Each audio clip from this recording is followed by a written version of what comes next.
Bienvenidos y bienvenidas un día más a este canal de la Historiatriz. Hoy tenemos otro interesante relato. Se trata de la increíble historia de Ali ibn Nafi, el cantor de Bagdad, uno de los artistas más prolíficos de todos los tiempos. Un hombre polifacético que ya hablaba de las propiedades terapéuticas de la música hace 12 siglos. Se le conoció con el sobrenombre de Siryab, que significa mirlo. La tez oscura de Ali ibn Nafi, su increíble voz y su carácter dulce hicieron que la gente lo comparara con este pájaro cantor de plumaje negro. Nació en el año 789 en Bagdad, en el actual Irak, capital del califato abasí. Eran los tiempos de las 1001 noches. Nació en el seno de una familia bien situada, por lo que recibió una sólida formación en literatura, geografía y astronomía. También fue educado en el arte de la música desde la infancia. Aprendió canto, así como a tocar el laúd con el célebre músico de la corte Ibrahim al-Mausuli, del que pronto se distinguió como alumno aventajado. Durante ese tiempo, Bagdad era un importante centro de música, y fue precisamente su mentor y maestro quien lo presentó en la corte para que cantara y tocara el laúd frente al califa. Siryab había hecho algunos cambios a su laúd para que sonara mejor. Introdujo una quinta cuerda, alargó el mástil e hizo el instrumento un poco más ligero. Su maestro intentó cederle su propio instrumento para que tocara delante del califa con un laúd tradicional, pero Siryab lo rechazó, considerando que para que el califa apreciara su música tenía que transmitirla con su propio instrumento.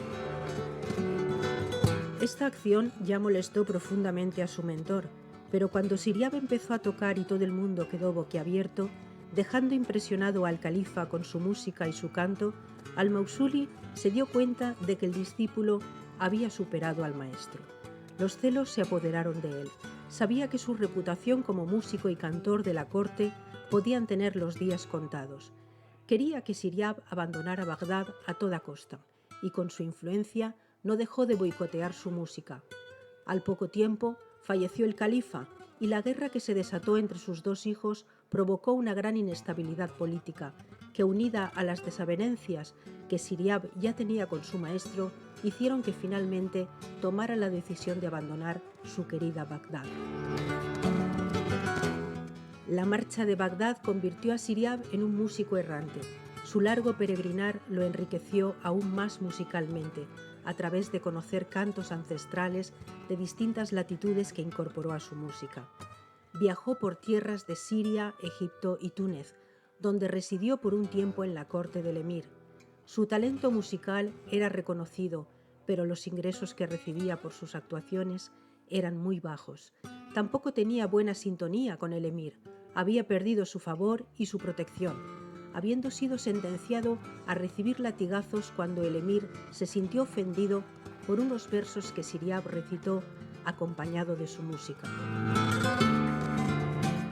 Los mercaderes viajaban difundiendo noticias sobre el joven músico y su gran talento, pero también le llevaban otras noticias a Siryab sobre Al-Ándalus, una tierra próspera que avanzaba culturalmente, por lo que decidió escribir al emir de Córdoba y ofrecerle sus servicios.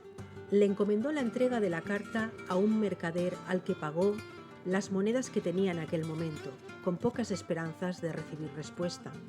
Pero la respuesta llegó.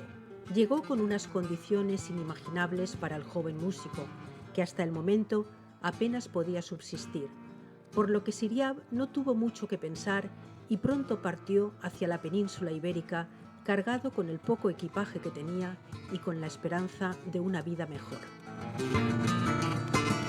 Después de un largo viaje, desembarcó en Algeciras. Era el año 822 y Siryab tenía en aquel momento 33 años. Apenas había puesto un pie en tierra firme, le llegó la noticia de que el emir había fallecido. No se lo podía creer. No podía ser que sus sueños quedaran truncados de nuevo. Estaba desconcertado. No sabía qué hacer. Incluso pensó en volver de nuevo a África. Decidió quedarse cerca del puerto de Algeciras. De cualquier manera, iba a tener tiempo de pensar y tomar una decisión, porque el próximo barco no partía hasta pasados varios días. Los mercaderes que pasaban por el puerto llevaban noticias de que en Córdoba no dejaban de sucederse los acontecimientos y de que el emir Abderramán II había sucedido a su padre. Sin saber qué pensaría el nuevo emir, Ziryab decidió seguir el viaje hasta Córdoba. Le esperaban otra vez muchos días de camino. En mayo del año 822, Ziryab llegó a Córdoba, a la Córdoba de Abderramán II, un emirato pacificado por su padre y con una próspera hacienda. Abderramán II era conocedor del contrato realizado por su padre con el músico, por lo que cuando se enteró de que Ziryab estaba en la ciudad, mandó a buscarlo, entregándole de parte del emir valiosos regalos y llevándolo a la corte como si se tratara de un monarca. Pasaron, según la costumbre, 3 días antes de conocer al emir, para que pudiera descansar de tan largo viaje. Abderramán pertenecía a la dinastía Omeya, los grandes enemigos de los abásidas de Bagdad, y no olvidaba que a su linaje le fue arrebatado el califato, por lo que pretendía recibir a Ziryab con los brazos abiertos. Con gustos afines y aproximadamente la misma edad, el encuentro entre el joven emir y Ziryab fue, según lo esperado, muy gratificante. Hubo una gran conexión entre ellos.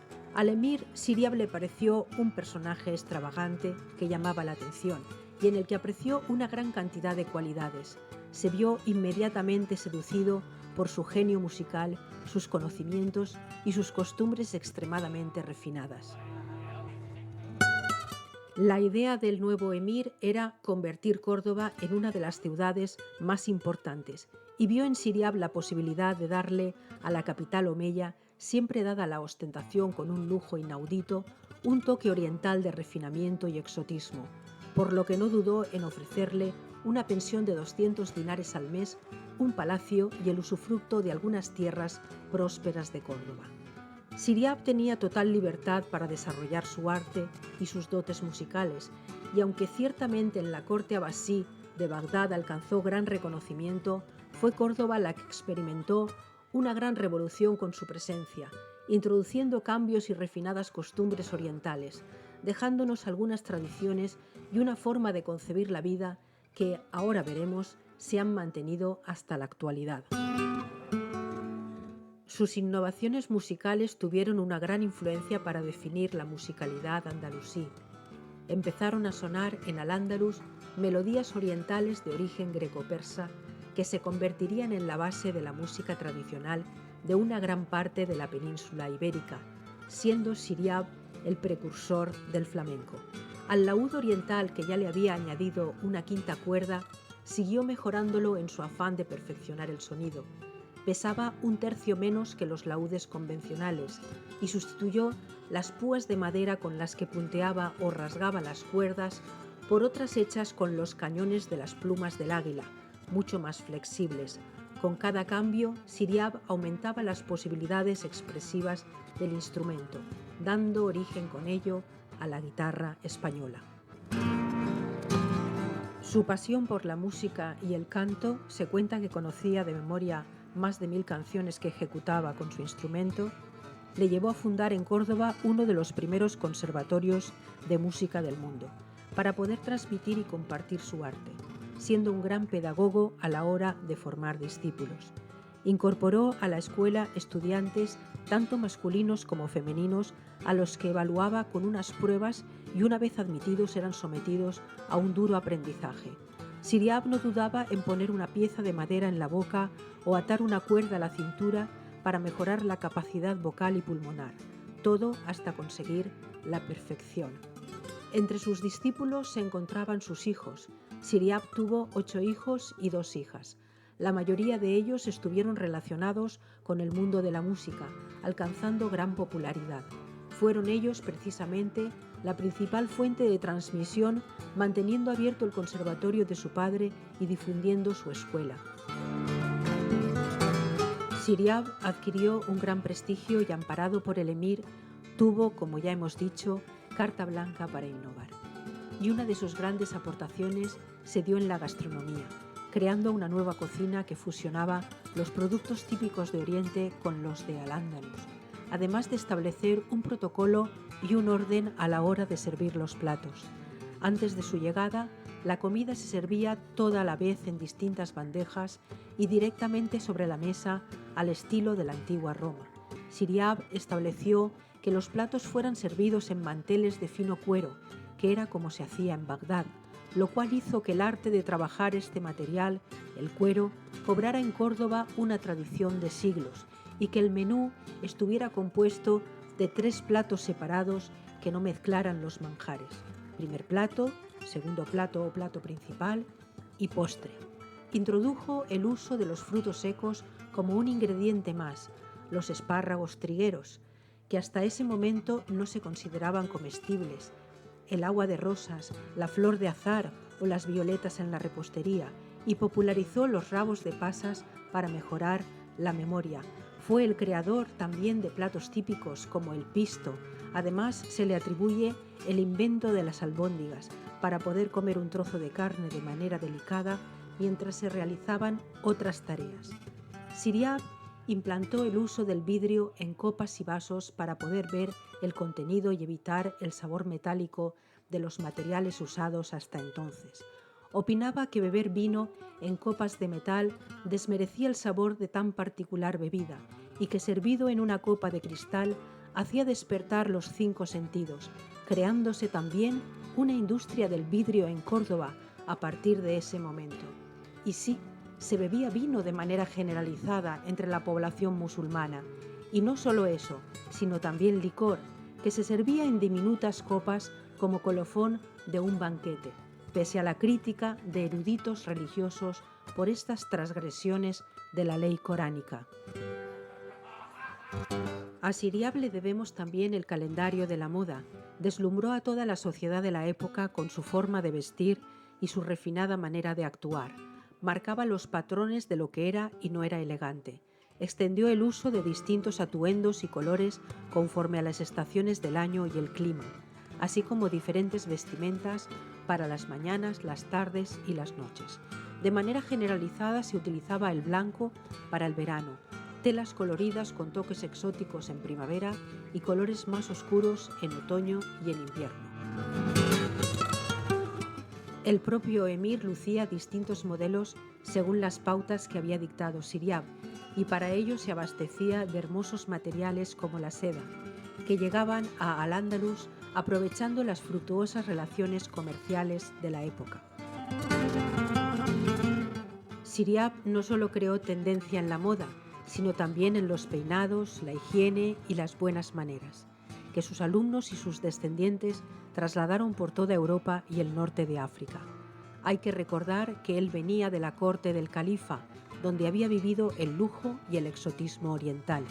Popularizó los baños matutinos y vespertinos, creó un tipo de desodorante, desarrolló una especie de pasta de dientes que se popularizó en todo el Emirato de Córdoba e introdujo el agua de rosas y los aceites perfumados.